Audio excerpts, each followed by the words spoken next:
Bismillahirrahmanirrahim. Assalamualaikum warahmatullahi wabarakatuh. Alhamdulillah wassalatu wassalamu ala rasulillah.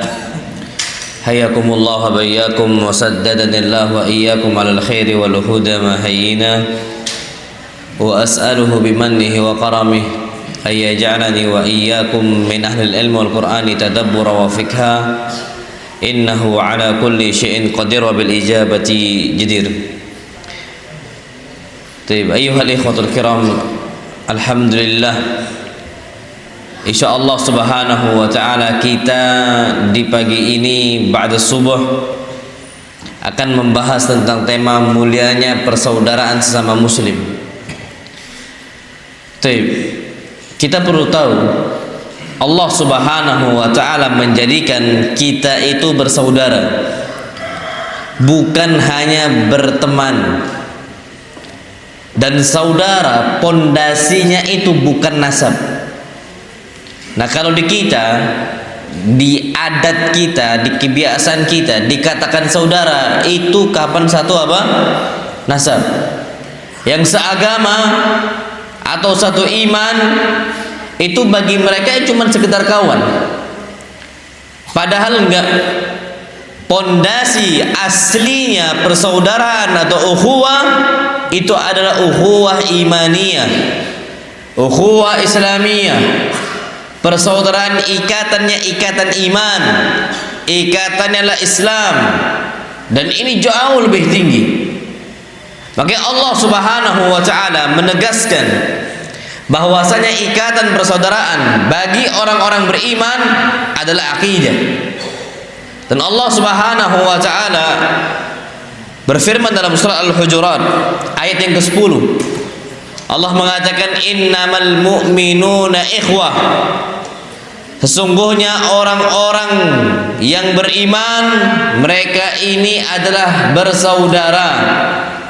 Fa aslihu baina akhwaykum.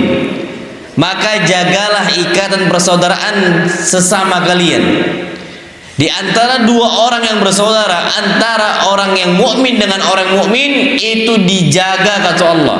Perbaiki, kalau ada kurang-kurangnya perbaiki. Wattaqullah, dan hati-hati kita kepada Allah Subhanahu wa taala. Takutlah kita dari Allah Subhanahu wa taala. La'allakum turhamun, agar kita disayangi oleh Allah Subhanahu wa taala.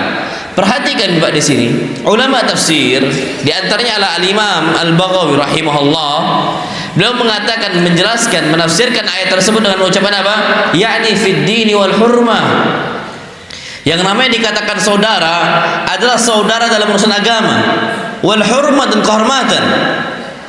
Kalau seandainya kita sama muslim ini ada kehormatan yang dijaga, jangan ditumpaskan darahnya, jangan dirusak kehormatannya. Itu ada aturan-aturan dari Nabi kita Muhammad sallallahu alaihi wasallam. Haramun alaikum, haram atas kalian dima'akum, darah-darah kalian. Enggak boleh kita sembarangan, Masya Allah, untuk berbuat yang tidak disyariatkan oleh Allah Subhanahu wa ta'ala. La fin nasab. Persaudaraan itu dibangun bukan karena nasab, bukan. Makanya Pak, enggak usah jauh-jauh. Di zaman Nabi kita Muhammad sallallahu alaihi wasallam, ketika terjadi semisal ghazawat, peperangan ataupun qital, peperangan, di sana yang bersaudara, anak pun bisa perang melawan siapa? Bapaknya. Bapaknya bisa membunuh anaknya. Dan itu terjadi, Masya Allah. Abu Bakar radhiyallahu ta'ala anhu itu muslim, anaknya ada yang ketika itu belum muslim. Jumpa sudah. Kapan seandainya itu berjumpa, maka seorang bapak harus melawan apa? Anaknya. Karena medan perang. Lain lagi kalau bukan medan perang. Ini medan perang. Lawannya lawan, musuhnya musuh. Walaupun dia bersaudara, hatta dia itu seandainya kondisinya kondisi dekat sekali, tetap mau nggak mau dia adalah musuh. Maka lihatlah bagaimana kondisi Abu Lahab. Abu Lahab ini siapa yang Nabi kita Muhammad SAW? Pamannya. Apakah ternyata ketika dia ini adalah saudara, akhirnya kita tinggalkan agamanya? Oh enggak, landasannya lakum dinukum waliyadin. Bagi kalian agama kalian, bagi kami agama kami. Gak bisa kita dalam kondisi akhirnya ya sudah campur baurkan istilahnya agama kita, atau sudahlah agak longgar sedikit agama kita ikuti ritual mereka. Oh nggak bisa. Yang paling tinggi itu adalah agama. Mau nggak mau seperti itu. Dan apa kata beliau di sini? Walihada qila ukhuwatud din athbat min ukhuwatin nasabi. Maka dikatakan oleh para ulama, saudara karena agama itu jauh lebih kuat, jauh lebih kokoh dibandingkan saudara karena apa? Nasab. Itu jauh lebih kuat, Pak. Fa inna ukhuwatan nasabi tanqati'u bi mukhalafatid din. Karena persaudaraan karena nasab itu akan terputus otomatis ketika dia menyelisih agama. Terputus otomatis. Wa ukhuwatud din la tanqati'u bi mukhalafatin nasab. Dan persaudaraan karena agama tidak akan pernah terputus walaupun nasabnya berbeda. Nasabnya apa? Berbeda. Lihatlah bagaimana Salman Al-Farisi. Salman orang apa? Persia. Bukan orang Arab, orang Ajam, Salman Al-Farisi. Tapi memiliki kedekatan khusus dengan siapa? Salman. Dan bahkan Salman ini dipuji oleh Nabi kita Muhammad SAW. Bukan siapa-siapa dia. Nabi dulunya kenal Salman, Salman nggak kenal Nabi kita Muhammad SAW. Tapi Salman masuk Islam dan mengikuti Nabi kita Muhammad SAW. Di saat itu terjadi ukhuwah, persaudaraan. Jadi kalau seandainya kita dibangun di atas agama, itu jauh lebih kuat, Pak. Wallahi jauh lebih apa? Jauh lebih kuat. Dan Nabi kita Muhammad SAW bersabda tentang inti dari persaudaraan ini. Apa kata beliau? Al-muslimu akhul muslim. Seorang muslim itulah saudara bagi muslim yang lainnya. Maka apa? La yadhlimuhu wa la yuslimuhu. Maka kalau sudah menjadi saudara ini, jangan sesekali untuk menggolimi saudara yang lain. Wala yuslimu, dan jangan dia serahkan saudaranya kepada lawannya, kepada musuhnya. Jadi kalau seandainya ada yang tertindas dari saudara kita, dari kalangan kaum muslimin, itu jangan sampai diam aja. Sekarang lihat bagaimana kondisi kita. Saudara-saudara kita di Burmanya, di Indianya, di Myanmarnya, etnis Rohingyanya, Filistinnya, Yamannya, itu semua rata-rata tertindas. Tapi kita kok nggak tahu ya, na'udzubillah, itu doakan pun nggak, bantu pun nggak ada ngarah ke sana. Padahal sebenarnya mereka itu saudara bukan? Saudara. Antum tahu, masya Allah, ada salah seorang ketika itu khalifah, pemimpinnya kaum muslimin. Ada salah seorang wanita itu mau diperkosa. Khalifah ini namanya Mu'tasim, Al-Mu'tasim billah. Ketika dia ini hendak diperkosa nih wanita ini teriak, wa Mu'tasimah, wahai Mu'tasim, gitu.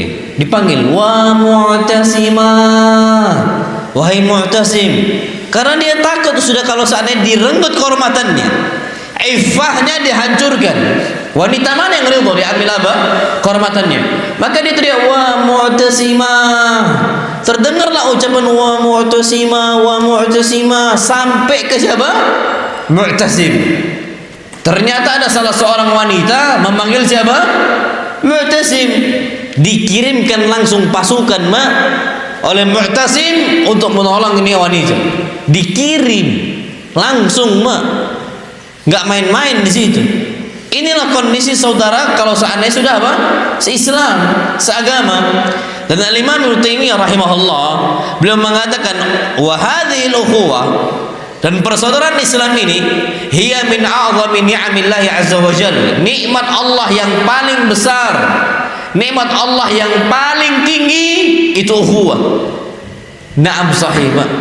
Antum kalau seandainya tidak dibangun ukhuwah Islamiyah ini, itu akan berat, akan sulit kondisi kita.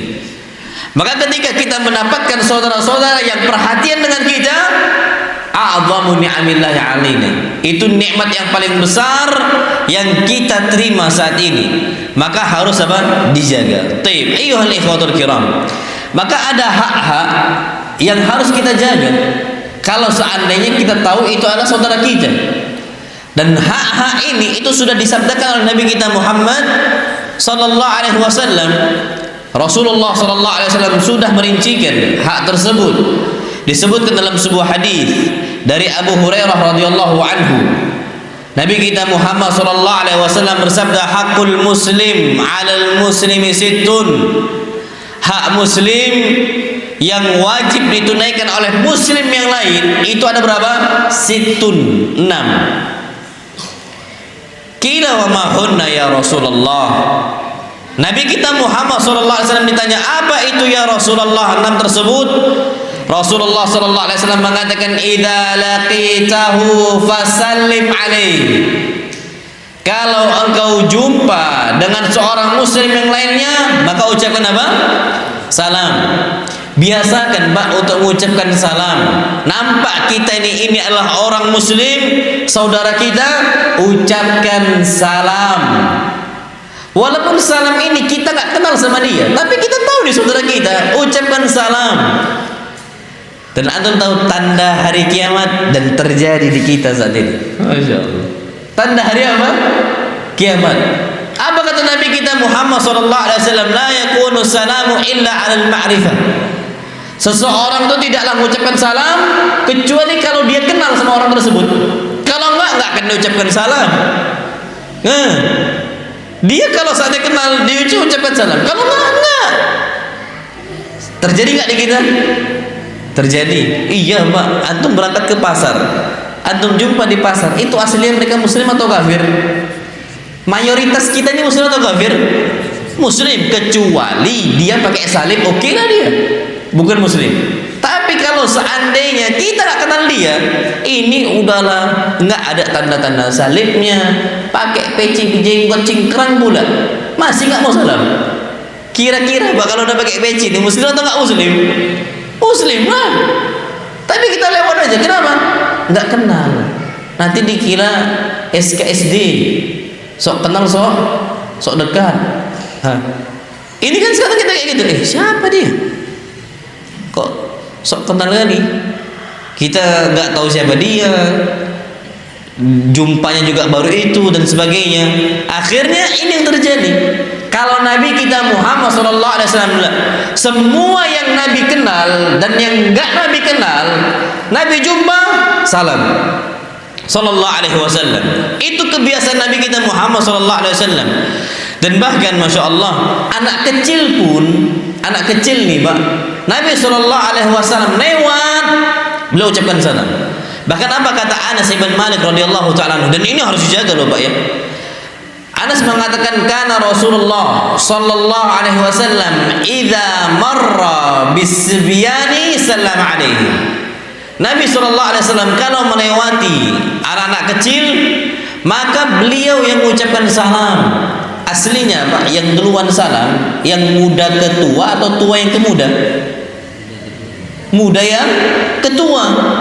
Tapi Nabi sallallahu alaihi wasallam enggak, Nabi yang lebih tua. Nabi mau ngajarkan nih ke anak-anak bagaimana tradisi mengucapkan salam itu ada pada mereka. Maka Nabi mulai salam, assalamualaikum, dijawab sama anak, waalaikumsalam. Apa enggak terbentuk Pak komunitas itu? Nabi sallallahu alaihi wasallam melewati para wanita, disebutkan dalam hadis yang sahih, karena Rasulullah sallallahu alaihi wasallam idza marra bin nisa, kalau beliau melewati para wanita, sallam alaihin, beliau ucapkan salam juga. Ummahat, antum lewat ummahat, ucapkan salam. Jangan dibalik, sama ummahat salam, sama ikhwan tak salam. Ditambah pula assalamualaikum ukhti kan ini.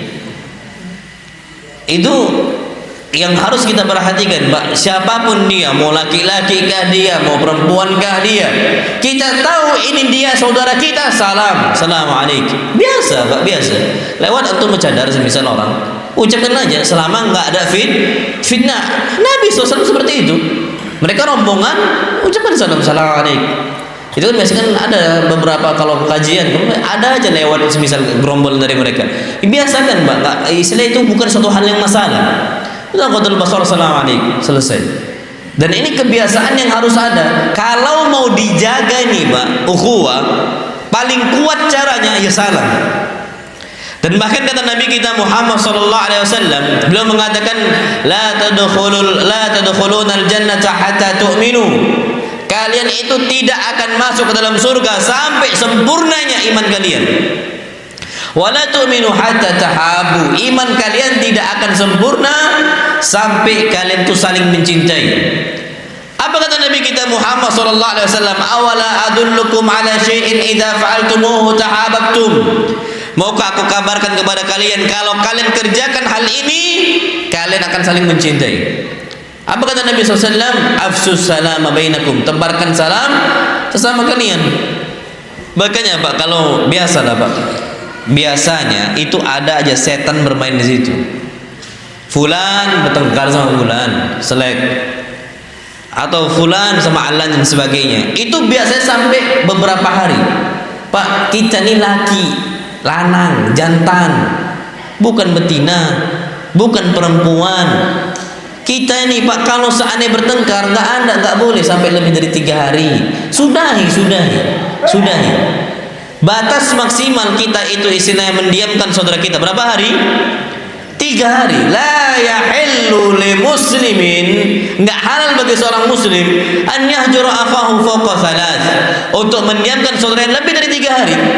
Nah, kalaupun lagi bertengkar nih, Pak, apa kata Nabi SAW? Biasanya ini yaltaqiyan, mereka berdua berjumpa, ya'ridu hadza wa ya'ridu hadza, yang ini ngambil jajaran yang sana, yang ini ngambil jajaran yang sini. Kenapa? Biar enggak jumpa. Atau lagi jalan, aduh, Fulan lagi, pindah dong kan?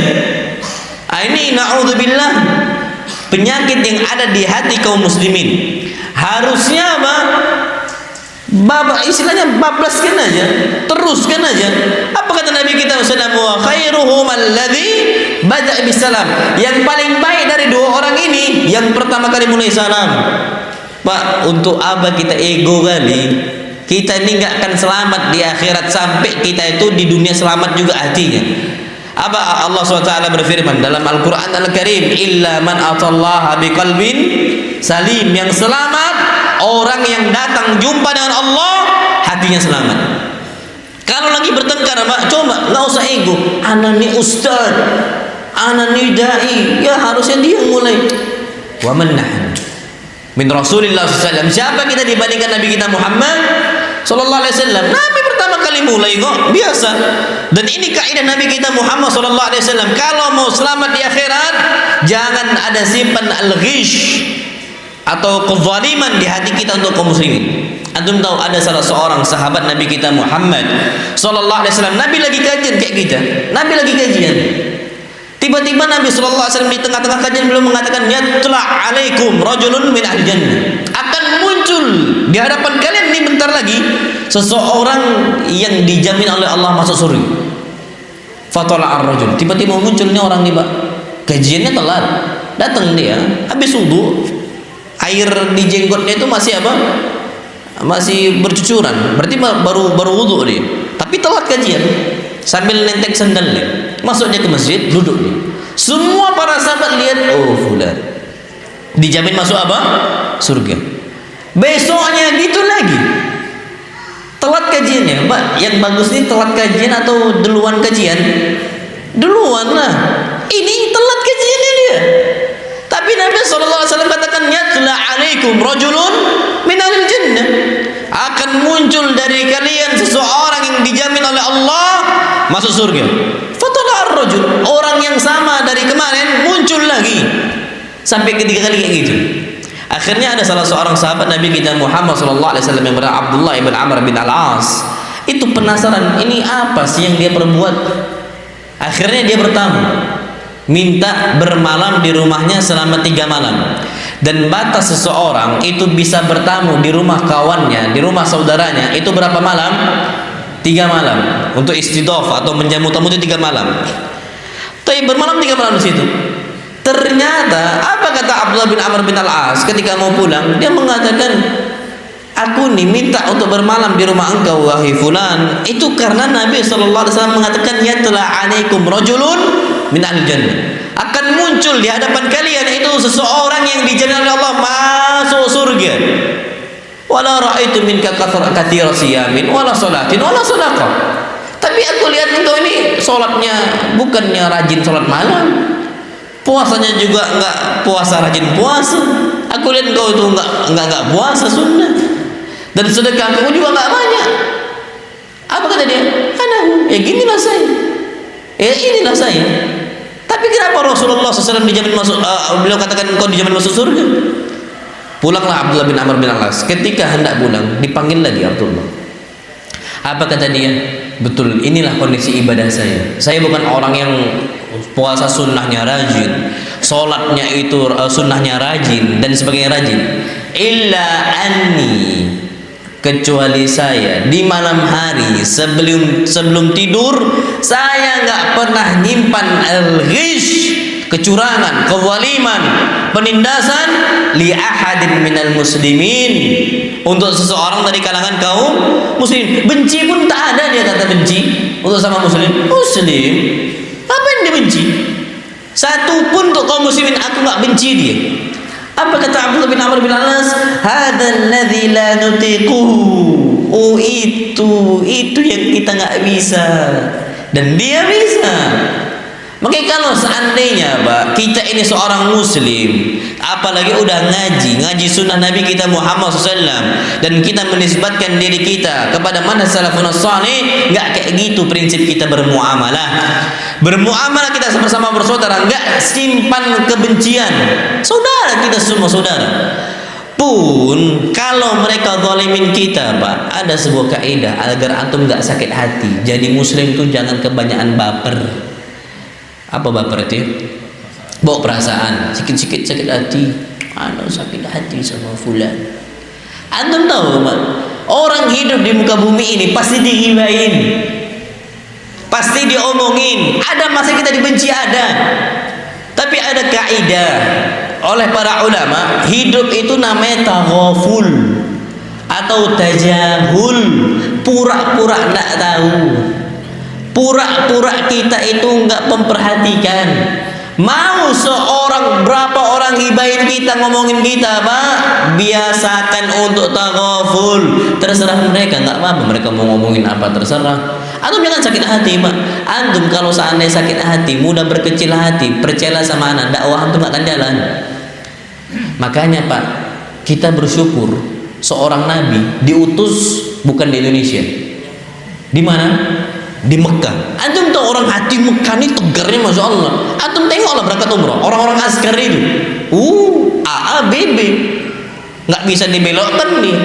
Kapan orang askar nyuruh pergi, ya haji kan gitu kan, haji kan, pergi, nggak mau, dimarahin sama dia, dimarahin balik, nggak takut dia, nggak nangis dia, nggak sakit hati. Coba kita dakwahkan ke orang, nggak diterima dakwahnya, sakit hati.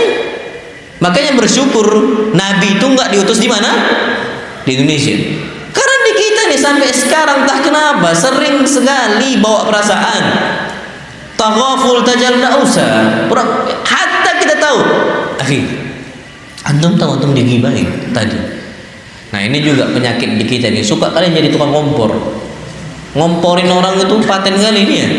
Ada masalah sedikit disampaikan kabarnya, diusut. Pak, coba antum tahu nih fulan ngibain fulan zalimin fulan, diem, nggak usah jadi apa? Namimah. Antum nggak usah domba. Nanti datang ke sana dengan satu kabar, datang ke sini dengan satu kabar. Bertengkar lah dua orang.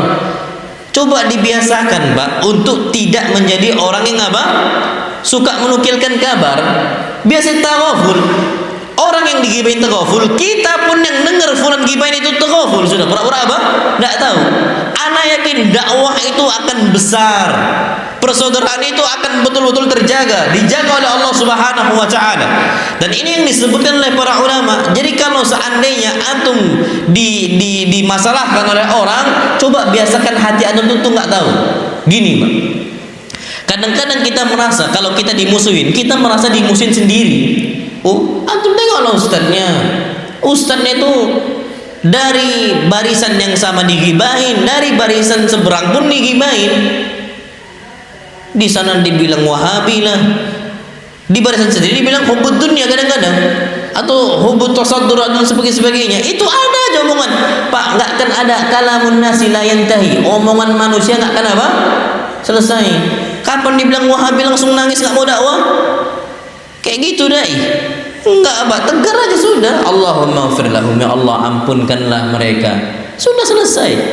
Itu Pak, antum akan terus sebanyak apapun kalamun nas, ucapan manusia, kena di kita Pak, omongan di kita nggak akan ngaruh sama sekali.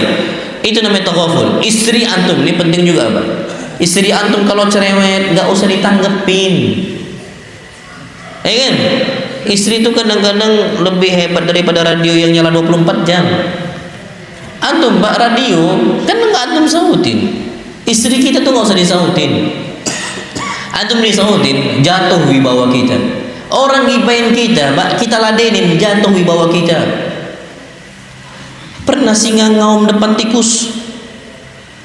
Apa fungsinya, Pak? Makanya ada istilah kita, anjing menggonggong kafilah berlalu. Orang ngomong apa? Fonton. Ana di atas prinsip ana punya asas, ana punya prinsip dasar yang harus ana jaga. Jangan sampai bagi itu nama tatoful itu sikap kekanak-kanakan. Itu nggak boleh. Kita ini udah besar, kibar kita nih. Orang-orang yang mungkin udah besar umurnya, yang harusnya lebih bijak. Kapan nggak bijak, Pak? Perhatikanlah Abu Jahal. Antum tahu dulu Abu Jahal apa sebutannya, gelarnya? Abu Jahal ini bapak apa artinya? Jahal, apa jahal? Kebodohan kan? Kebodohan, bapak kebodohan. Dulu Abu Jahal apa gelarnya? Abu Al-Hakam, bapak kebijaksanaan. Insya Allah. Dulu kalau ada yang bertengkar di antara dua orang, yang menengahi siapa? Abul Hakam. Tapi Abul Hakam nih bisa jadi Abu Jahal. Kenapa? Kekanak-kanakan. Semua dikomentari. Nabi dakwah komentar sana, Nabi gini komentar sini. Anak-anak, bapaknya kejahilan akhirnya. Kita pun juga sama seperti itu. Enggak semua hal kita tanggapin. Hatta istri percaya sama anak, Pak. Antum ladeni istri antum, percaya sama anak, wibawa kita jatuh. Wibawa kita jatuh. Apalagi kita ngangkat suara depan istri, wibawa kita jatuh. Sudah, kalem aja. Makanya kalau seandainya kita kondisi seperti itu, Pak, coba keluar dari rumah. Bismillahi tawakkaltu 'ala Allah, la haula wala quwwata illa billah. Keluar antum. Apa istri antum suka? Coklat. Belikan coklat, balikkan. Ini deh, hadiah untuk adik. Senyum deh. Ana gitu, Pak. Di kondisi rumah tangga ana paling males ngeladenin istri. Antum kira istri ustadz nggak ada masalah? Pak, kita ini bukan rasul. Rasul aja lempar piring. Istrinya siapa? Istri yang lempar piring? Aisyah, depan tamunya. Alhamdulillah, anak punya tamu, tidak pernah istri yang lempar piring. Ya kan? Nabi depan tamu-tamunya yang banyak, Aisyah lempar piring biar pecah. Nabi komentarin Aisyah? Enggak. Nabi ngomong ke sahabat-sahabatnya, "Gharatumukum, enggak apa-apa. Ibu kalian lagi cemburu." Kenapa? Karena yang jamu itu Aisyah, di rumahnya Aisyah. Tapi makanan muncul dari rumah Ummu Salamah. Apa tak cemburu? Sudah biar. Makanya Pak, jangan nikah lagi antum.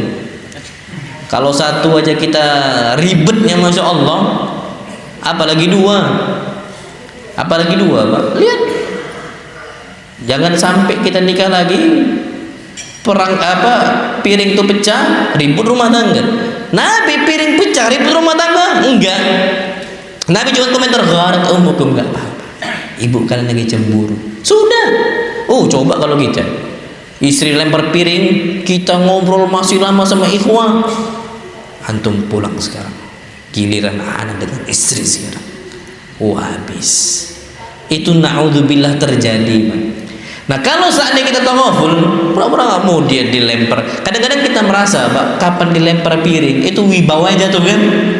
Kadang-kadang gitu kan, merasa kayak gitu. Pak, kita sadar, kita ini manusia. Kalau seandainya kita bersikap tatawul, kita ladenin mereka, rusak. Makanya apa kata Allah? Idfa' billati hiya ahsan. Balaslah keburukan orang dengan apa? Kebaikan. Cara yang paling baik itu Pak, diam. Hadis Nabi kita Muhammad sallallahu alaihi wasallam, man somata naja. Yang diam selamat dia. Yang diam maka dia apa? Selamat. Selamat, selesai. Percaya sama mana? Pak, marahnya orang tuh nggak akan bertahan lama. Bertahan lama tuh kalau diladenin. Nambah lagi. Siapapun dia, antum ladenin lah itu, percaya sama mana?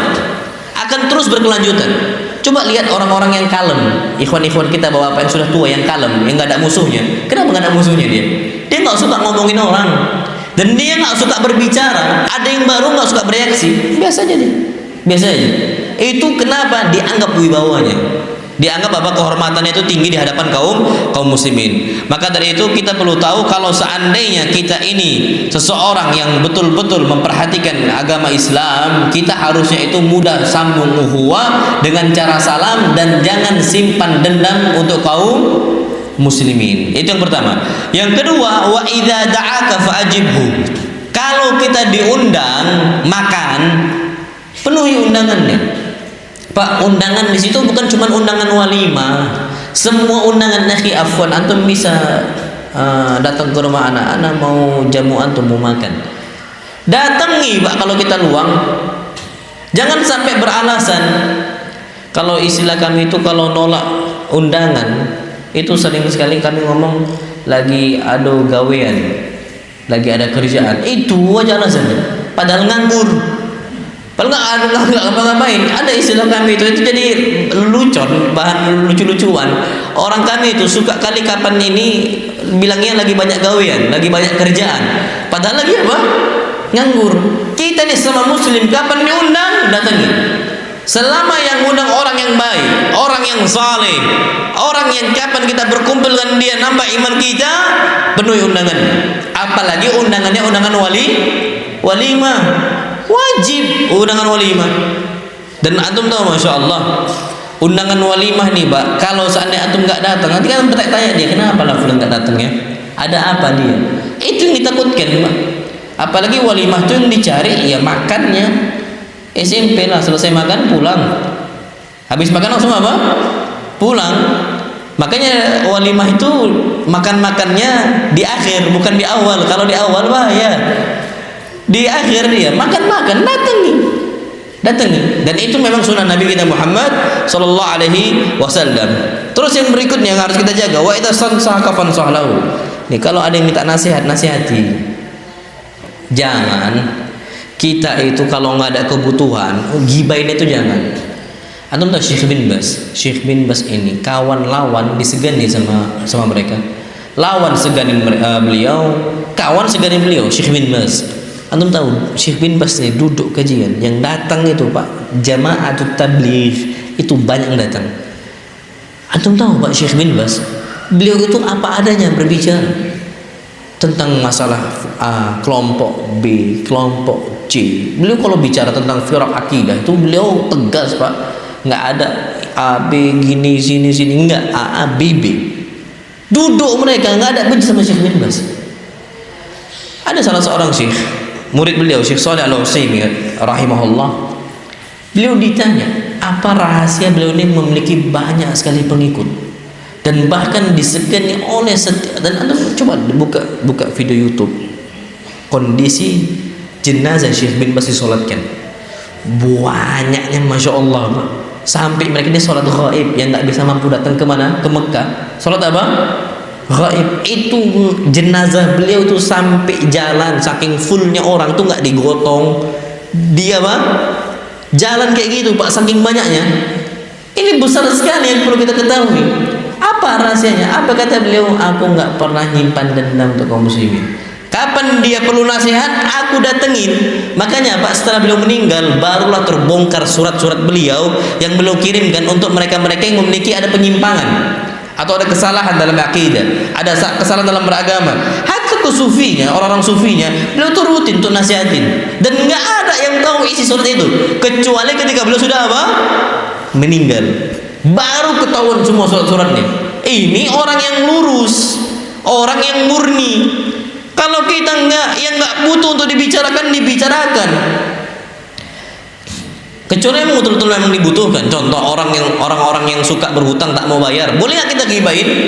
Boleh, halal Pak. Dia hutangnya dikumpulkan semua orang sampai 80 juta. Ini terjadi Pak, ada salah seorang ikhwah udah ngaji DKM pula waktu itu. Salah satu anggota DKM. Kondisinya minjem dari sana sini sampai total itu sekitar 80 juta. Sampai anak pun mau dipinjemin duit. Anak nggak tahu Pak siapa, maksudnya gimana mau amal beliau. Anak kira orangnya lagi susah aja gitu kan.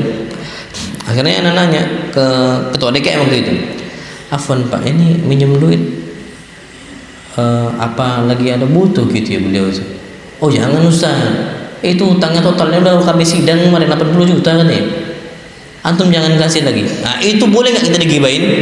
Boleh. Makanya Pak sekarang ada satu kaidah, kalau antum mau tidak datang bank mekar, rentenir, apalagi istilahnya,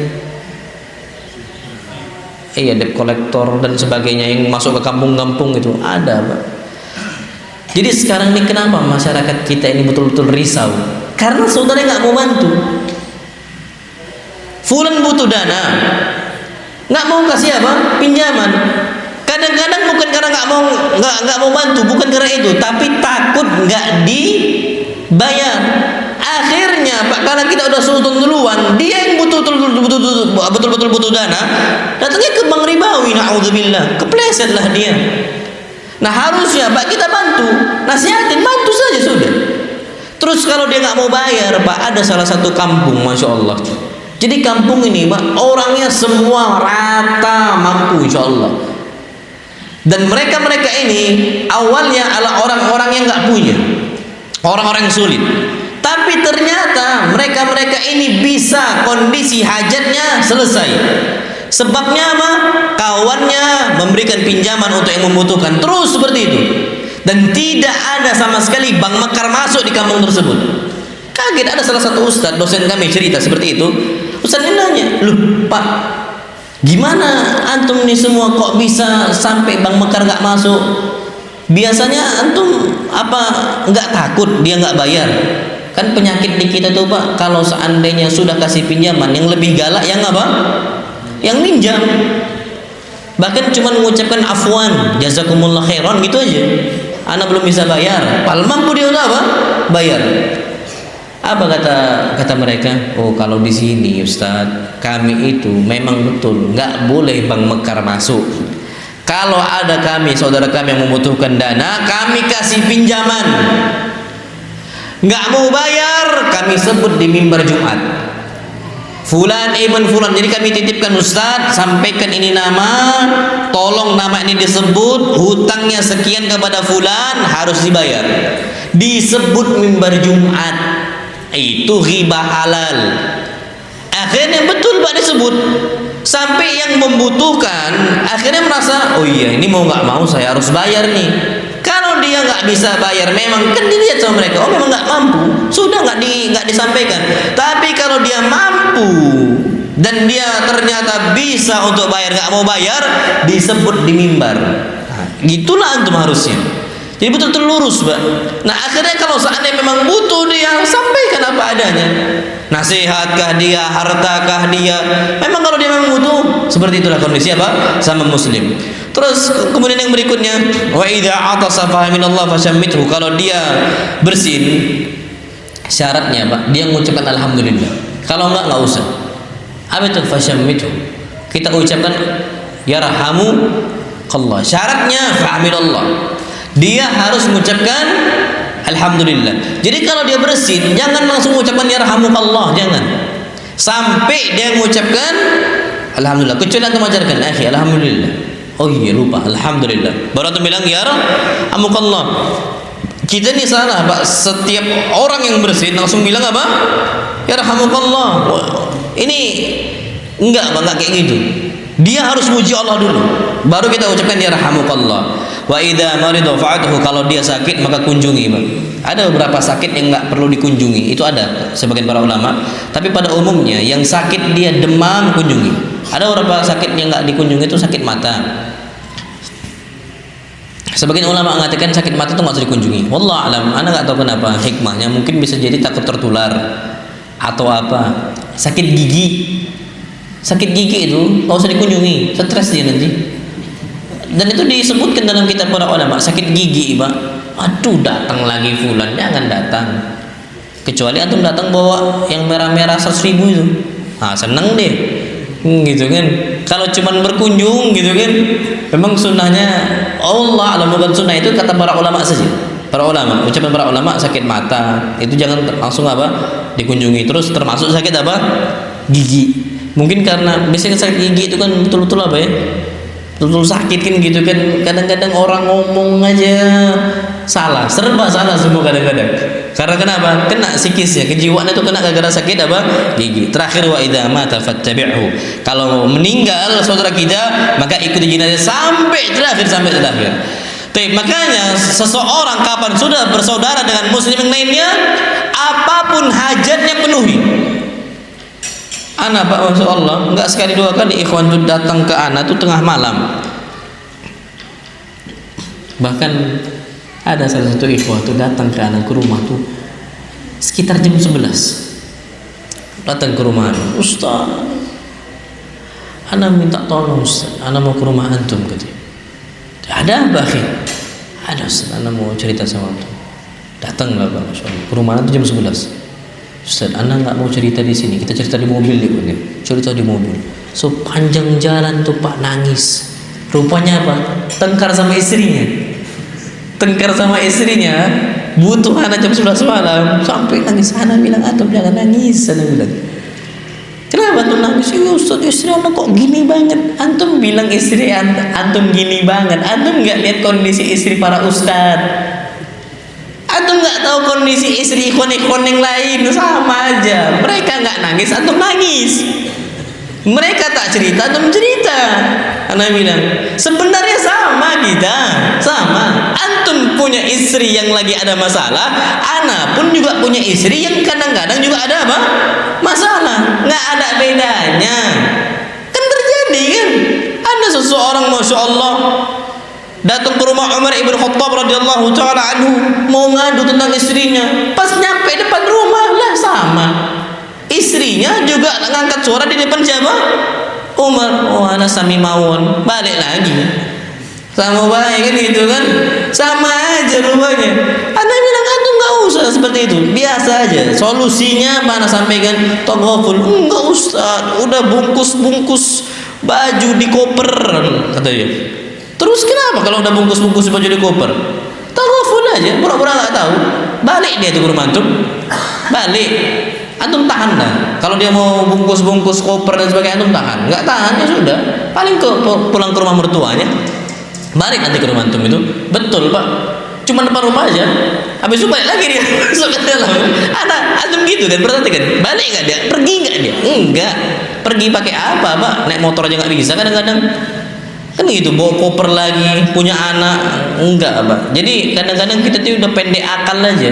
Nah, kalau seandainya kita ini sudah kondisi yang betul-betul sadar ini saudara kita, mau jam berapapun dia butuhkan kita, buka Pak hati kita, bantu dia. Jadi ini sebagaimana yang disabdakan oleh Nabi kita Muhammad sallallahu alaihi wasallam, "Wa man kana fi hajati akhi, kana Allah fi hajati akhi, fi hajatihi." Siapa yang selalu membantu saudaranya, maka Allah selalu membantu dia. Dan bahkan disebutkan, "Wallahu fi auni al-'abdi ma kana al-'abdu fi auni akhi." Allah akan selalu membantu seorang fulan selama si fulan tadi bantu saudaranya. Kalau kita lapangkan kondisi mereka, maka Allah akan melapangkan kita pada hari kiamat nanti. Namun wallahu alam bissawab. Kemudian masya Allah yang perlu kita perhatikan, puncak persaudaraan kita. Sampai jam berapa kita? Nah, suruh kita ini udah. Jangan sampai selesai. Sampai suruh terakhir ya.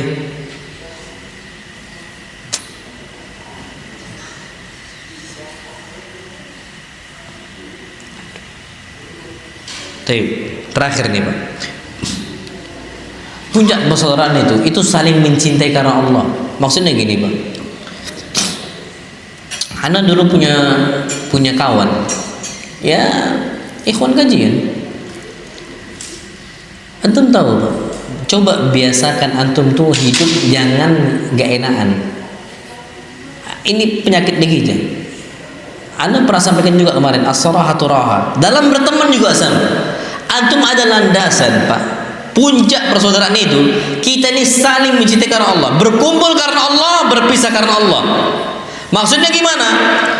Disebutkan oleh Nabi kita Muhammad sallallahu alaihi wasallam, tahabba fillah, istama alaihi wa tafarraqa alaihi. Kita ini kalau seandainya mencintai, menyayangi saudara kita, landasannya itu Allah Subhanahu wa taala. Kumpulnya karena Allah, pisah juga karena Allah. Dulu Pak ada ikhwan yang dekat banget sama Anda. Rusak karena komunitas. Karena komunitas Bu Jero. Jadi dia punya mobil Bu Jero. Tahulah komunitas dia Pak, kapan bukan komunitas ikhwan, ngerokok ya iya, main perempuan ya iya, mabuk ya iya. Dan qadarullah lengkap semua Pak di situ. Ini fulan itu ngerokok ya iya, minum khamr ya iya, sampai berzina ya iya. Cerai akhirnya sama istri. Cerai dengan siapa? Istri. Dulu dekat sama Ana sampai nasihati, bahkan Ana minta tolong sama kawan Ana yang paling dekat sama Ana, salah satu ustaz yang ngajar di pondok juga. Ustaz, rusak nama Ana nanti. Ana bilang, kenapa fulan dekat sama ustaz, kenapa masih merokok dan sebagainya. Akhirnya Ana bilang, Ustaz, Ana udah nasihatin ini fulan, tapi saat itu Ana juga jauhin Pak. Ana nggak mau dekat lagi, tapi Ana kasihan sama dia. Ana bilang, Ustaz, ayo kita datang, antum kan juga dekat nih sama fulan, kita nasihatin. Udahlah Ana nasihatin Pak, nggak mempan. Ana nasihatin sama ustaz itu juga. Itu kami 6 mata gitu, 6 mata. Kami nasihatin nggak mempan juga, Pak. Nggak mempan juga.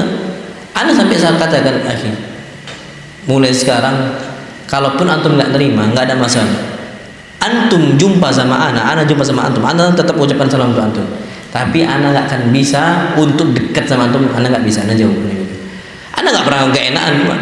Ana tahu dia ini rusak, makin jauh, udah Ana tinggalkan. Paling Ana nasihatin dengan kondisi kayak tadi, Ana panggil ustaz dan sebagainya. Kenapa? Karena orang itu, Pak, kapan buruk kita berteman sama dia, ngaruh nggak itu? Ngaruh. Hatta ustaz yang paling tinggi, antum jangan pede kali. Ana ini bisa mewarnai. Bisa kita diwarnai karena lingkungan yang rusak. Antum hati-hati, Pak. Antum tahu siapa Qarun nih, siapa dia? Pengikut Nabi Musa. Dulunya ini pengikut Nabi Musa. Pengikut Nabi Musa berkawannya sama orang-orang seperti itu. Hafal Taurat. Orang yang hafal Taurat ini nggak sembarangan loh, Pak. Orangnya dulu soleh, bisa rusak. Karena apa? Karena terwarnai. Kita udahlah ngaji sepekan sekali, hafal Quran pun nggak pernah hafal. Hafalnya cuman 3 kul. Oh enggak, tambah 1 lagi kul. Kul ya ayyuhal kafirun, bonus 1. Jadi berapa kul? 4 kul. Pede banget kita kesana kesini dan sebagainya. Taib. Nah kita tahu kondisi kawan kita Pak tarik sebelum terlambat. Nah anak kondisi waktu itu karena sibuk keluar, terlambat anak memang. Qadarallahu ma syaa fa'al. Sudah. Anak yang terlambat. Karena anak udah sibuk keluar sana sini.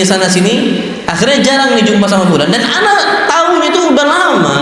Ikhwan tuh mendem nggak ngasih ke anak gitu kan, nggak ngomong gak enakan dan sebagainya. Ustaz, antum tahu si fulan itu udah merokok? Nggak tahu anak. Anak kemarin lihat, cuman lihat samar aja karena malam Ana bilang. Ana nggak pasti betul-betul apa dia ini apa merokok. Udah lama Ustaz deh. Ya Allahu Akbar. Akhirnya itulah Ana nasihatin 4 mata. Dia Ustaz Ana nggak bisa, udah kecanduan. Belum apa-apa udah ngomong Ana nggak bisa. Ini agak payah, Pak. Agak payah. Belum apa-apa bilang apa Ana nggak bisa tinggalkan itu. Ini udah sulit nih hidayah ini masuk. Itu memang karena udah terlambat. Makanya kalau sebelum terlambat, Mak, datengin nasihat, nggak apa-apa. Pun kalau sudah terlambat, jangan dijauhin kali, jangan betul-betul diputus, jangan. Ada masanya kita sedih dua qaribu dekati, tapi jangan terlalu dekat. Kondisi apa yang bisa kita sampaikan kepada dia, sampaikan. Sebelum terlalu apa? Jauh. Itu yang perlu kita perhatikan dalam kondisi ukhuwah Islamiyah. Jadi berkumpulnya karena Allah, berpisah juga karena apa? Allah Subhanahu wa taala. Makanya apa? Antum sampai makan-makan pun usahakan apa kata Nabi kita sallallahu alaihi wasallam, la ya'kul ta'amaka illa taqi. Jangan sampai ada yang makan dari makanan engkau kecuali yang bertakwa. Masya Allah. Berarti kita cuma menjamu orang yang soleh saja. Ini perintah Nabi. Kenapa ngaruh kawan itu? Saudara itu ngaruh. Jangan sampai yang makan makanan kita kecuali orangnya apa? Yang soleh, yang bertakwa. Karena kalau udah kumpul makan bareng, Mbak, nggak soleh dia, kadang-kadang nawarin yang hal-hal nggak bener. Itu yang bahaya. Itu yang apa? Bahaya. Makanya kita ini coba perhatikan, bangun ukhuwah Islamiyah itu di atas apa? Di atas kondisi karena Allah Subhanahu wa taala. Nabi Pak mudah sekali berkawan karena Allah, akhirnya berpisah juga karena siapa? Karena Allah Subhanahu wa taala. Naam, wallahu alam bissawab. Itu yang disebutkan oleh para ulama. Ini ada banyak yang nggak bisa ana bahas di sini. Ada ancaman dan perusak persaudaraan. 107. Sekali lagi. Satu lagi. Tapi ancaman yang merusak saudara kita ini, perhatikan Pak. Beliau itu disebutkan full yang merusak apa? Persaudaraan kita. Dan ini yang bisa membuat retak ukhuwah Islamiyah di mana-mana. Pak, antum tahu, dulu kita masih awam, itu aman-aman aja. Oh, siap Bang. Oi, siap akhi, akrab betul. Belum ngaji. Pas tua udah ngaji, sudah. Jadi mana salahnya apa? Diam. Dan bahkan memang Bani Israel itu bertengkar, mereka bertengkar berselisih itu setelah kajian mereka. Pas masih awam, tenang-tenang aja mereka. Apa kata Allah? Wa makhtalafu. Tidaklah mereka ini berselisih kecuali kapan illa min ba'di ma ja'ahumul ilmu baghyan bainahum. Kecuali ketika ilmu udah datang kepada mereka. Kenapa? Saling ada hasad. Nah itu dia. Jadi pertama kali yang merusak ukhuwah Islamiyah itu apa? Hasad. Makanya Nabi sabdakan pertama kali yang merusak persaudaraan kaum muslimin, wala tahasadu. Jangan kalian saling apa? Hasad. Ini yang pertama kali yang merusak ukhuwah Islamiyah. Hasad ini ada banyak jalannya, ada banyak pintunya. Salah satunya pintu yang tidak dibenarkan, yang harusnya pintu ini malah mendekatkan diri kita kepada Allah, malah menjauhkan kita dari Allah SWT ketika nggak ikhlas. Apa itu? Pintu ilmu. Kajian itu kok malah makin apa? Renggang, malah makin apa? Jauh. Enggak, Pak. Harusnya antum sudah kenal sunnah, udah ngajian, makin kuat, makin nasihat disampaikan. Pun kalau terjadi hasad, Pak, coba pura-pura enggak dengar. Oh ya sudah, gitu. Antum sampaikan kalau kepada ikhwan, antum tahu gini. Sudah. Anda enggak perlu tahu. Itu coba antum biasakan, Pak, agar kita ini betul-betul terbiasa, jangan sampai kita ini saling apa? Hasad. Dan antum tahu hasad nih, penyakit besar. Kondisi hasad, dosa pertama kali di dunia itu hasad, di surga juga hasad. Pak, Bu, iblis dulunya itu soleh atau memang aslinya nggak soleh? Iblis itu solehnya, masya Allah. Perhatikan Pak, iblis itu dari bangsa jin. Jin tinggalnya nggak di surga. Yang tinggal di surga itu semuanya para malaikat. Semuanya malaikat. Jin tinggalin di muka bumi. Allah udah ciptakan bumi ini, udah ciptakan. Jin tinggalin di situ. Bukan di surganya Allah SWT. Yang tinggal di surga cuma siapa? Malaikat. Tapi saking salehnya iblis dari bangsa jin. Ini anak mau sampaikan ke antum. Sebelum itu Anda bahas, ada banyak orang nggak tahu apa sih bedanya jin, setan, iblis. Apa bedanya? Gini Pak, sedikit aja Anda mau sampaikan. Makhluknya Allah Subhanahu wa Ta'ala itu ada yang makhluk berakal, ada yang makhluk tidak berakal. Secara umum makhluk yang Allah ciptakan itu ada 3 jenis. Yang pertama malaikat. Malaikat ini adalah makhluknya Allah Subhanahu wa Ta'ala yang dia ini punya akal tapi tidak ada syahwat. Malaikat ini nggak ada syahwat. Malaikat tuh nggak ada syahwat dia. Makanya mereka ini nggak ada keturunan. Malaikat itu tidak ada apa? Keturunan. Allah yang langsung menciptakan mereka seperti itu tanpa ada keturunan. Karena mereka nggak ada syahwat. Karena mereka nggak ada syahwat, mereka nggak pernah bermaksiat. La ya'sunallah ma amara. Mereka nggak pernah bermaksiat kepada siapa? Allah. Oh kita Pak ada syahwat. Makanya di bulan Ramadan setan dibelenggu tidak? Dibelenggu. Masih ada nggak minum khamr? Masih. Dan bahkan apa istilahnya? Mokel. Apa buka puasa kawan? Siang-siang itu masih ada. Padahal iblis itu dipenjara oleh Allah di neraka, masih ada yang buka puasa siang-siang. Kenapa?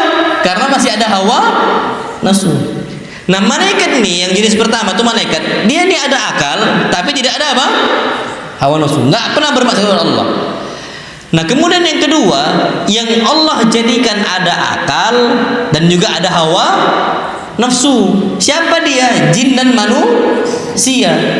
Malaikat dari api, jin dari malaikat dari cahaya, jin dari api, manusia dari apa? Tanah. Itu Allah ciptakan kondisinya. Nah, jin dan manusia sama-sama punya akal, sama-sama punya apa? Punya syahwat. Makanya jin dan manusia itu diperintahkan oleh Allah. Jin, manusia, malaikat diperintahkan oleh Allah untuk menyembah Allah. Kenapa? Mereka semua punya apa? Akal. Bedanya malaikat gak pernah membangkang karena gak ada hawa nafsu. Manusia dan jin pernah membangkang karena ada hawa nafsu. Paham sampai sini? Yang ketiga, makhluk yang tidak ada akal dan tidak ada makhluk tidak ada akal tapi ada apa? Syahwat. Siapa dia? Siapa mereka? Hewan. Hewan ini tak ada akal tapi ada apa? Syahwat. Makanya nggak ada diperintahkan untuk ibadah.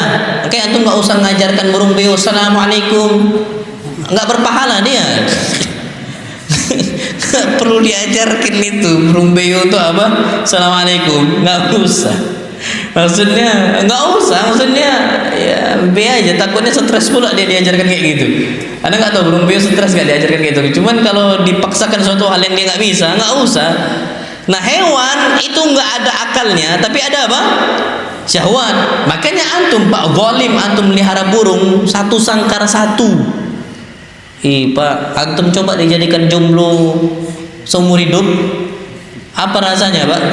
Boleh melihara burung tuh boleh, tapi antum harus ingat ini hewan itu ada apa?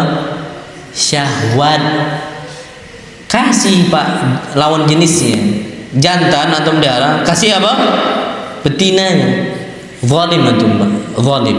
Antum pelihara satu, afwan Pak ya kalau ada yang hobi melihara burung, cuman zalim Pak, nggak boleh antum satu sangkar satu apa? Burung. Karena mereka ada apa? Hawa nafsu, ada syahwat. Nah iblis nih itu dari bangsa apa? Jin. Tercipta dari apa? Api. Kondisi jin sebelum adanya manusia, sebelum adanya apa? Manusia. Jadi sebelum manusia itu ada dua makhluk yang jumlahnya banyak, yakni malaikat dan juga apa? Jin. Malaikat ini semua saking taatnya di surga, mereka nggak pernah membangkang. Jin itu enggak, Allah letakkan di muka bumi Allah Subhanahu wa Ta'ala. Tapi ada satu jin yang Allah kasih akses masuk ke surga. Siapa dia? Iblis. Saking taatnya iblis kepada Allah Subhanahu wa Ta'ala. Makanya coba antum perhatikan, Allah berfirman, wa idz qulna lil malaikati isjudu. Ketika kami katakan untuk para malaikat, sujudlah kalian, kecuali siapa? Iblis. Anda katakan ulangi Pak. Perhatikan firman Allah. Wa idz qulna, ketika kami perintahkan, kami katakan untuk malaikat sujud untuk siapa? Malaikat. Iblis dari mana? Malaikat atau jin? Iblis malaikat atau jin? Jin. Tapi masuk kategori apa yang diperintahkan diperintahkan oleh Allah untuk malaikat berlaku juga untuk siapa? Iblis. Kenapa? Saking taatnya iblis laknatullah alaih. Dulu apa kata Allah? Kana minal jin, aslinya iblis dari bangsa jin. Fafasaqan amr rabbi, ternyata dia membangkang terhadap perintahnya Allah Subhanahu wa taala. Terjadi Pak, awal mulanya iblis tuh nggak balik lagi iblis ke jalan yang benar. Kita masih enak Pak, kalau tersesat bisa kembali ke jalan yang benar. Ini nggak abadi selama-lamanya di jalan yang salah. Sebabnya apa? Hasad. Apa dikatakan oleh iblis ketika Allah ciptakan Adam? Gimana aku mau sujud nih sama ini orang, untuk ini orang? Khalaqtani min nar wa khalaqtahu min tin. Engkau ciptakan aku dari mana? Api. Dia dari tanah. Gimana aku mau sujud dia? Hasadnya itu hasad. Dia nggak pengen iblis itu dikasih sesuatu hal yang untuk apa? Yang Allah lebihkan dibandingkan iblis. Terjadi Pak. Hasad. Nah harusnya kita ini Pak, sesama ikhwah yang merusak kita itu hasad. Dan turunlah Adam gara-gara makan yang Allah harapkan, Hawa juga sama, iblis juga sama di muka bumi Allah SWT. Adam punya keturunan. Ada Qabil dan juga ada apa? Habil. Jadi Pak, di zaman Nabi Adam alaihi salam itu Allah jadikan setiap ketika Hawa lahiran itu kembar berpasang-pasangan. Dulu nikah saudara yang mau nggak mau ya haruslah, kalau mau punya apa? Keturunan. Akhirnya disilang syariatnya, disilang. Jadi Qabil dapat siapa? Itu nggak boleh nikah, tapi dapat apa? Silangannya. Kondisinya qaddarallah. Pasangan si Qabil nih aslinya yang kembarannya si Qabil itu cantik, yang Habil ninda, tapi di silang. Qabil dapat yang tidak apa? Cantik. Ternyata itu yang membuat hasad. Akhirnya Qabil membunuh siapa? Habil. Hasad Pak, yang satu dapat lebih cantik, yang ini enggak. Ada istilah kita tuh, ya Allah, kalau udah hasad tuh berpenyakit kadang-kadang. Secantik apapun yang kita miliki, istri kita, lihat istri tetangga, sudah Pak. Ada istilah kita, istri tetangga lebih, rumput tetangga lebih apa? Hijau. Pak udah sampaikan, Pak, rumput tetangga lebih hijau itu apa yang nampak aja. Bisa jadi dia lebih keling pun tetap diambil sama dia. Na'udzubillah. Ini yang perlu kita sadari. Jadi jangan saling apa? Hasad. Terus wala tanajasu, jangan saling melakukan najis. Najis itu apa? Najis itu kata para ulama, jual beli nipu, buka lapak. Ini juga nipu, ini nggak boleh. Ini. Buka lapak, akhirnya apa yang terjadi? Apa istilahnya? Settingan. Dibuat ramai sekitarnya seakan-akan barang itu apa? Laku, ada yang beli, transaksi terjadi, tapi dibalikkan lagi. Itu cuma settingan doang. Orang-orang itu ajanya. Jadi ditipu dia biar seakan-akan dagangannya apa? Rame. Kita nggak kayak gitu Pak hidup. Jadi nggak usah terlalu berlebihan, settingan dan sebagainya. Itu nipu kaum muslimin. Wala tabaghadu, jangan saling benci. Wala tadabaru, jangan saling membelakangi. Wala yabi' ba'dukum ala bai'i ba'd. Ini penting juga Pak. Jangan seseorang tuh bertransaksi di atas transaksi orang. Nggak boleh. Orang mau beli ini semangka, harganya semisal, anda nggak tahu harga semangka, anggaplah 10.000 dah. Jangan 10.000 kan sebelah. Yang ini berapa? 5.000. Itu biasanya saling bertengkar. Khidbah juga sama. Khidbah, antum melamar akhwat, itu jangan sampai kalau seandainya antum tahu kawan antum melamar seorang akhwat, antum ikut masuk. Itu jangan, nggak boleh. Wala yakhtub ala ba'dukum ala khidbati akhi. Jangan sampai kita mengkhidbah seorang wanita di atas khidbahnya orang. Nggak boleh, bertengkar asli. Anak dulu punya kawan di SCDI, adik angkatan kami, Masya Allah. Jadi si A itu mau nikah dengan akhwat di Semarang. Si B itu kawannya si A, dekat. Ini dua-duanya adik kelasannya di SCDI waktu itu. Akhirnya si B ini cerita sama dia, anak nih Allahu Akbar, datang dari Jember, tiket, ana diminta untuk nawanin si Fulan katanya. Ana tawarin naik kereta. Nah awalnya dia bilang, ana tanggung semuanya, udah antum tinggal berangkat kawarin ana yang akan apa? Nanggung semuanya, kata si A. Berangkatlah nih Pak A sama B naik kereta sampai ke Semarang.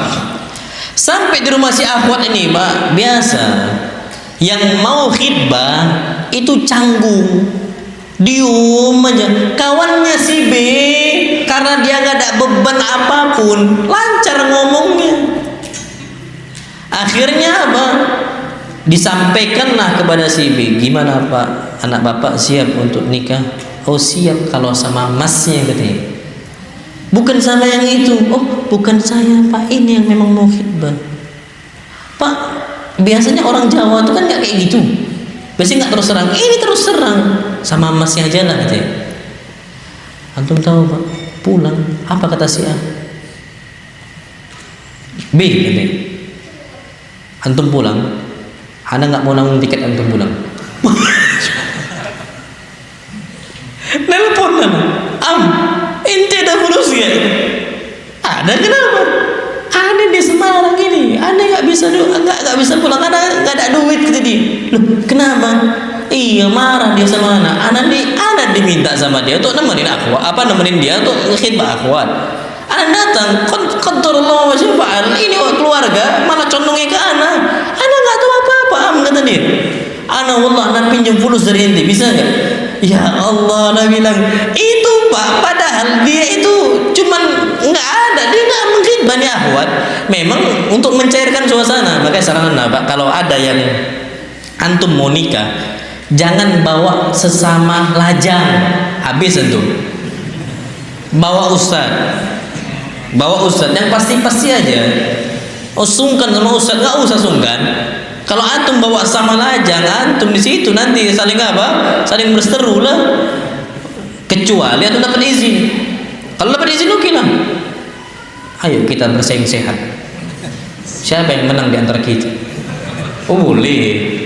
Kalau itu apa? Boleh. Nah, ini terjadi mulai terjadi Pak.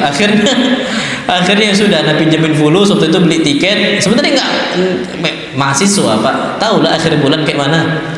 Habis apa? Duitnya makan pun kadang-kadang cuma makan mie. Ya kondisi kawan kita waktu itu lagi betul-betul susah kondisinya, susah. Akhirnya ya kita pinjamkan waktu itu tiket ke Jember balik. Nah, wallah alam bisawab. Kemudian Mbak, yang rusak juga ini yang perlu kita ketahui adalah pemboikotan lebih 3 hari. Itu nggak boleh. Berkomunitaskah dia atau perorangankah dia, itu nggak boleh saling boikot, nggak boleh. Apalagi lebih dari 3 hari. Udah ana sampaikan, nggak halal seorang tuh ayah jara akhafu qatalat untuk mendengarkan lebih 3 hari. Kalau nggak halal artinya apa? Haram. Baik. Kemudian yang berikutnya, antum jangan cari kawan yang sempurna nggak ada salahnya, mustahil. Ini merusak juga apa? Antum ekspektasi itu tinggi betul. Anak kalau hijrah punya kawan-kawan perfect gak ada salahnya. Mustahil. Mereka ini manusia, makan sebagaimana kita makan. Mereka lalai sebagaimana kita lalai. Ada salahnya. Tapi kadang-kadang ekspektasi itu, ini kan udah ngaji sunnah masa gini. Mereka manusia. Jadi ekspektasi yang kita letakkan untuk kawan-kawan kita itu jangan terlalu tinggi. Mereka ini bukan malaikat yang nggak pernah ada apa salahnya. Biasanya kalau laki-laki nggak kayak gitu. Yang kayak gitu tuh biasanya perempuan main perasaan. Ini kan udah ngaji masa gini, masa diemin, masa gini. Itu biasanya perempuan. Nah kita enggak. Makanya apa kata Fudail ibn Iyad rahimahullah? Belum mengatakan man talaba akhan bila aibin sara bila akhin. Orang kalau mau mencari kawan tanpa ada aib, pastikan dia nggak akan punya saudara. Bayangkan itu, Pak. Kalau dia mencari saudara yang tidak ada aibnya, tidak ada cacatnya, tidak ada kurangnya, pastikan dia nggak akan punya kawan, nggak akan punya saudara dia. Abadan selama-lamanya. Karena manusia ada apa? Salahnya. Pak Nabi SAW, antum tahu Pak, Nabi ini manusiawi juga. Ada salah seorang sahabat Nabi kita Muhammad SAW yang membunuh Hamzah. Siapa Hamzah? Pamannya Nabi. sampai dimutilasi, dicincang-cincang. Siapa sahabat itu yang membunuh? Wahsy. Itu yang betul-betul membunuh Hamzah. Nabi ini berusaha mencari si Wahsy untuk membalas kondisi dia dulu pernah menyakiti siapa? Pamannya. Islam dulu bisa nyebar dengan mudahnya 2 orang sebabnya. Hamzah yang pertama, yang kedua siapa? Umar ibn Khattab radhiyallahu ta'ala anhu. Allah takdirkan Wahsy masuk Islam. Ketika Wahsy masuk Islam, Wahsy jumpai Nabi SAW dalam kondisi menangis, dalam kondisi menyesal. Apa kata Wahsy? Lawis tata'ata, kalau engkau bisa, lawaraita wara'a jidar, engkau jangan tampakkan wajah engkau kalau lihat saya, tolong engkau sembunyi balik tembok, jangan nampakkan wajah engkau di hadapan saya. Nabi sambil menangis mengucapkan itu. Ingat siapa? Hamzah. Anda perhatikan apa Wahsy ngomong? Masa Rasul kayak gini? Ada kita Wahsy ngomong? Enggak, Pak. Karena Wahsy tahu Nabi pun seorang manusia, ada naluri, Pak, ada hatinya Nabi SAW. Ini Nabi pun sampai kayak gitu. Kita nggak bisa, Pak, meminta ekspektasi terlalu tinggi dari saudara kita. Nggak akan punya saudara kita. Istri nggak punya saudara. Nah, cara gimana? Kita punya saudara, mereka punya aibnya, ada kesalahannya. Kalau ada kesalahannya, sudah maafkan. Sampai seperti itu. Insyaallah subhanahu wa ta'ala persaudaraan kita akan akan langgeng, dan ada banyak sekali ini anak nggak bisa bahas buah manis persaudaraan di dunia dan akhirat. Insyaallah subhanahu wa ta'ala kapan lain waktu kita akan bahas. Wassallallahu nabiyana Muhammad wa sallallahu jawab. Subhanakallahumma bihamdika asyhadu an la ilaha illa anta astaghfiruka wa atubu ilaik. Assalamualaikum warahmatullahi wabarakatuh.